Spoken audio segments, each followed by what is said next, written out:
Vous avez des mixages qui sont difficiles, vous vous battez constamment avec vos éléments. Vous n'arrivez pas à créer de séparation au sein de vos prods et de votre mixage. Vous avez une balance tonale qui est déséquilibrée. Votre kick et votre basse ont de la peine à s'intégrer, à faire bloc. Ou tout simplement, ça sonne pas juste. Vous avez l'impression que votre mix sonne un peu faux. Et dans cette vidéo, j'ai la solution pour vous. Je vais vous montrer et vous donner des techniques claires et précises pour avoir des mixages qui sont faciles, avoir des sons qui s'emboîtent complètement et facilement, comment avoir des mix qui soient vraiment équilibrés en termes de balance spectrale et finalement comment faire une bonne sound selection, comment avoir des sons qui sonnent juste entre eux.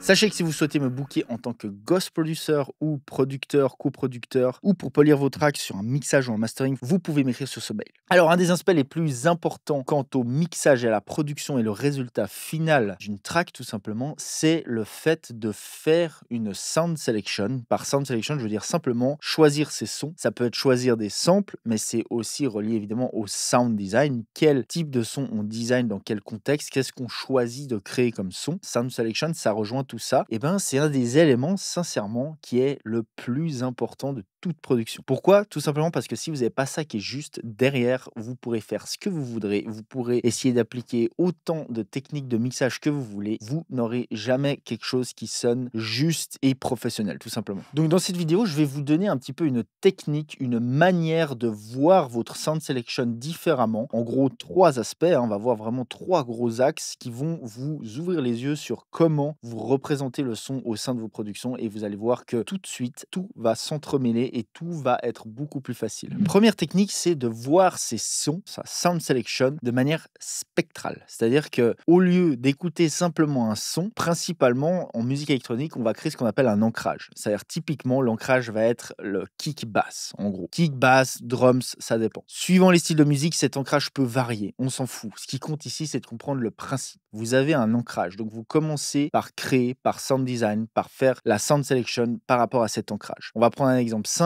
On est dans la musique électronique, kick, bass. Une fois qu'on a un kick bass qui est solide, ce qu'il faut tenir compte, c'est spectralement parlant, c'est-à-dire en termes de fréquence, qu'est-ce qui est pris. Il faut vraiment voir ça comme vous avez de 20 à 20 K, vous avez toute cette zone de fréquence, c'est votre range disponible. Concrètement, si on devait vulgariser le truc un peu à l'extrême, dès le moment où vous avez une place qui est prise, admettons kick bass qui prennent vraiment la place des subs et des basses, vous ne pouvez plus réellement rajouter du contenu qui va contenir les mêmes fréquences par-dessus. Évidemment, je vous parle dans les grandes lignes, on parle avec une vision macro des choses, donc il y a toujours des exceptions, mais dans les grandes lignes, c'est ça. Et en fait, maintenant, le fait de voir les choses de manière spectrale va vous aider tout simplement à choisir et à construire autour de cet ancrage de manière à ce que naturellement, ça évite les conflits de fréquences. Donc, par exemple, on va choisir le son d'après, on va créer le son d'après, peu importe, en son contenu spectral. Et on va se dire, bon voilà, kick bass est déjà bien pris. Maintenant, j'ai un peu de place dans les bas médiums. Admettons, je fais, je sais pas, un synthé, un pad, peu importe. Je vais avoir beaucoup d'énergie prise dans les bas médiums, peut-être un peu dans les hauts médiums. Maintenant, comment je peux continuer à construire par-dessus? Si je rajoute un deuxième synthé, est-ce que ce synthé est exactement sur la même octave, sur la même région de fréquence que mon premier synthé? Si oui, est-ce que je peux faire dès le début, c'est-à-dire en changeant de son, en changeant de timbre de son et en changeant de sound design, est-ce que je peux faire quelque chose pour que naturellement, ces deux sources-là se séparent mieux? Ça, c'est le principe. Et vous avancez comme ça petit à petit en vous focusant sur l'aspect spectral de vos sons. Donc l'avantage de ça, c'est que naturellement, vous allez créer plus de séparation, c'est-à-dire que vous allez beaucoup moins devoir vous battre après au mixage. Et sincèrement, c'est la clé. C'est comme ça que toutes les bonnes prods sont faites, c'est-à-dire que naturellement, si on cherche évidemment de la séparation, on va le faire dès le début avec la sound selection, le sound design. Autre aspect super important évidemment, c'est qu'est-ce que vous jouez comme note avec quel son, parce que ça va changer aussi la répartition de fréquences. Donc on joue aussi avec ce phénomène-là. Et une autre chose aussi, c'est que fréquentiellement parlant, on peut aussi jouer sur le plan profondeur. Donc c'est un autre aspect aussi. On peut aussi choisir des sons suivant à quelle profondeur on veut le placer dans le mix, tout simplement. Je vous donne un exemple bête. Vous voulez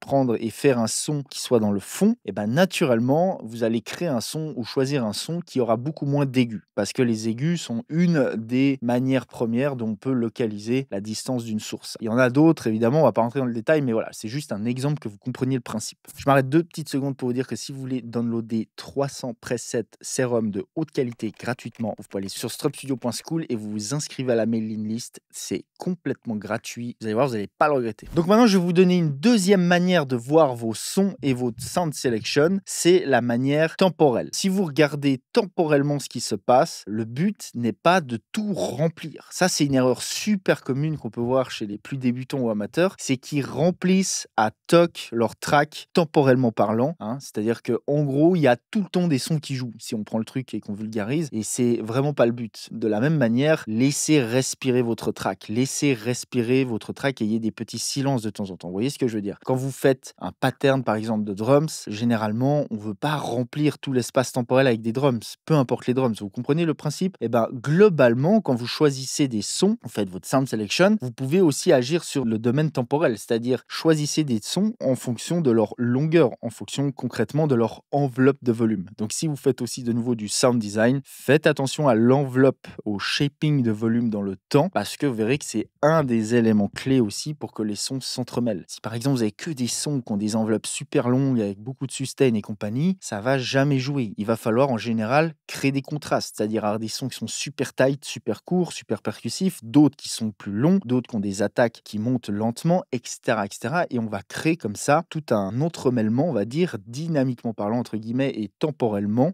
qui va faire que vos sons vont s'entremêler beaucoup, beaucoup mieux. Ok. Et ça, combiné avec l'aspect spectral, là déjà, c'est deux énormes pouvoirs que vous avez, et vous allez voir que si vous jouez sur ces deux aspects-là, ça va être déjà beaucoup, beaucoup plus facile. Pareil pour le mix, si vous arrangez que chaque élément ait bien sa place là où il faut, que ça respire temporellement, vous allez voir que c'est beaucoup, beaucoup plus facile à mixer derrière. Donc si vous voulez vraiment mener vos productions au next level et sonner beaucoup plus professionnel, la chose qui vous aidera le plus, c'est d'apprendre et de rentrer dans le sound design, parce que c'est l'arme absolue pour créer ce qu'on veut et au sur-mesure par rapport aux besoins du mix. C'est la clé absolue pour avoir des mixages qui sont faciles et tout simplement des prods qui sonnent beaucoup mieux. Donc si vous voulez vraiment vous améliorer à ce niveau-là, vous pouvez aller checker dans la description, je vous mets le lien de ma formation qui s'appelle Synthèse et Design Sonore, qui couvre absolument tout ce dont vous avez besoin de savoir pour devenir un pro du sound design. Vous allez sur stropstudio.school ou vous suivez le lien dans la description. Troisième aspect, troisième vision pour choisir vos sons différemment,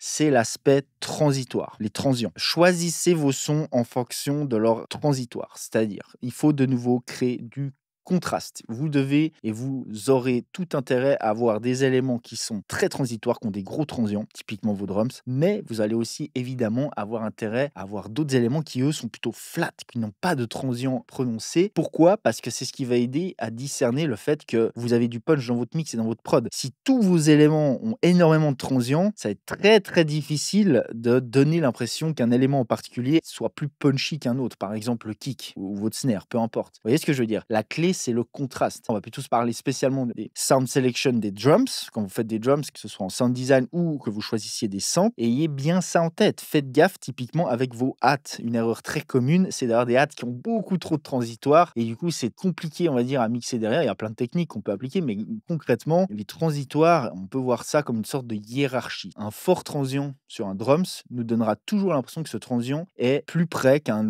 autre drums qui aurait moins de transients. Ce que ça veut dire concrètement, c'est que plus vous avez de transitoire sur un élément, plus il va nous paraître être proche. Or, le mixage, c'est énormément de choses, mais c'est aussi notamment la profondeur. Donc, pour faire des drums et créer une sorte de hiérarchie dans les transitoires, c'est-à-dire qu'on veut définir une source, par exemple, qui va être plus proche de nous et qui va avoir plus de punch. Suivant les genres, là, on pourrait prendre un exemple, ce serait le kick, typiquement. Et on veut que nos hats soient un petit peu derrière le kick, par exemple. Et ben dans ce cas-là, notre kick va devoir avoir un plus gros transient, va devoir avoir une sensation de punch plus prononcée que nos hats. Et donc, quand on choisit nos hats, typiquement, choisissez des hats qui ont pas beaucoup de transients, moins de transients en tout cas que le kick. Et si vous savez comment faire des hats, vous savez comment, on va dire, traiter des drums pour justement avoir cet effet-là, dans ce cas-là, le principe est le même. Ok. La seule chose qui va changer, c'est comment vous appliquez ça. Donc, typiquement, ça, c'est aussi un des aspects qui est super important dans la sound selection et globalement pour que tout s'entremêle aussi. Donc si vous suivez ces trois manières de voir vos samples, spectral, temporel et dynamique, on va dire transitoire, vous allez voir les choses totalement différemment et vous allez voir que le sound selection, vos choix de son, va être beaucoup plus facile parce que vous savez sur quoi vous reposez et si vous voulez, ça vous donne une marche à suivre sur comment choisir vos sons ou les sound design.